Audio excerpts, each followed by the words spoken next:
এই আপোনাৰ 22 বছৰ নহয় দিয়ক কি কথা ক'বলৈ আহিছা মোৰ 22 বছৰ নহয় বাৰ্থ চাৰ্টিফিকেট দেখুৱাব লাগিব নেকি দেখা নাপালে 22 বছৰ নিচিনা লাগিছে নেকি তাতকে কম লাগিছে এতিয়া যে বিয়াখন কি হ'ব তাকেহে ভাবিছো কিয় আকেচোন বেলেগ ছোৱালীহে ধান্দা মাৰিছে কি কাক সব নহ'ব দেই মই চুলি চিঙি দিম একেবাৰে এনে আপোনাক কোনে ক'লেনো আপুনি যে সৰু ছোৱালী বুলি ইছ কোনোবাই ক'ব লাগে নে মই নিজে জানো সৰু বুলি ঠিক আছে বাৰু কিন্তু এটা কথা আপুনি ৰাকেশক পাহৰি যাওক ও গড মই কেনেকৈ পাহৰিম বাৰু ৰাকেশক ৰাকেশে আপোনাক বিয়া নাপাতো বুলি কৈছে যেতিয়া তাৰ লগত বিয়া হ'ব নালাগে দিয়ক নহ'লে আকৌ সংসাৰৰ বেমেজালিহে সৃষ্টি হ'ব হয় পাই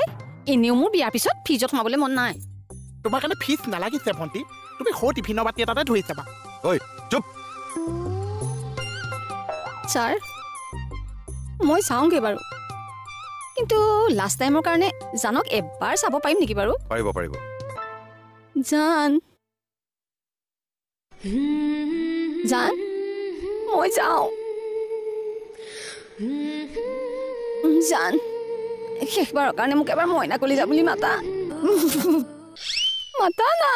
পাতক মইনা কলিজা